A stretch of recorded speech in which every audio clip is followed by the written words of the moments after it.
Guys അപ്പോൾ ഇത് birthday പ്രമാണിച്ച് വീട്ടിലേക്ക് ചെന്നപ്പോൾ ഉള്ളൊരു വോട്ട് ഈറ്റിന് ഡേ ആണ് കേട്ടോ. അപ്പോൾ രാവിലെ എപ്പോഴത്തെയും പോലെ നമ്മുടെ ഏത്തപ്പഴം പുഴുങ്ങിയതും മുട്ട പുഴുങ്ങിയതും ഉണ്ടായിരുന്നു. പിന്നെ ഇഡ്ഡലിയും സാമ്പാറായിരുന്നു കേട്ടോ. അപ്പോൾ അത് കഴിക്കുന്നത് ഞാൻ എടുക്കാൻ വിട്ടു വൈകി. ഇത് കഴിഞ്ഞിട്ട് എൻ്റെ പുറകെ തന്നെ ഇഡ്ഡലി സാമ്പാറും ഞാൻ കഴിച്ചായിരുന്നു. കാര്യം പായസമൊക്കെ ഉണ്ടാക്കിക്കൊണ്ട് ആ ഒരു വെപ്രാളത്തിൽ എന്തൊക്കെ എടുത്തു എന്ന് അറിയത്തില്ല.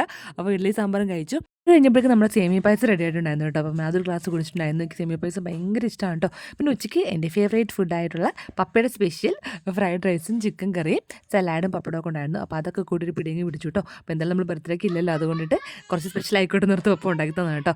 വൈകിട്ട് എൻ്റെ ഫ്രണ്ടിൻ്റെ വീട്ടിൽ പോയിരുന്നു. അവിടെ വെച്ചൊരു ജ്യൂസും ബിസ്ക്കറ്റും ഉണ്ണിയപ്പൊക്കെ കഴിച്ചു കേട്ടോ. അത് കഴിച്ചൊക്കെ ഇറങ്ങി വീട്ടിൽ വന്നിട്ട് നമ്മൾ ഐസ്ക്രീമൊക്കെ വാങ്ങിച്ചായിരുന്നു. അപ്പോൾ ഒരു കസാട്ടിന് ഐസ്ക്രീം വാങ്ങിച്ചു. എനിക്ക് ഫുള്ള് കഴിക്കുന്നുണ്ടായിരുന്നു, പക്ഷേ എന്തോ ഫുള്ള് കഴിക്കാൻ പറ്റിയില്ല. പകുതി കഴിച്ചിട്ടേ മാറ്റി വെച്ചിട്ടു ഗൈസ്. വൈകിട്ട് ചായക്ക് പഴംപൊരി ആയിരുന്നു പുറത്ത് വാങ്ങിച്ചിട്ടുണ്ടായിരുന്നു.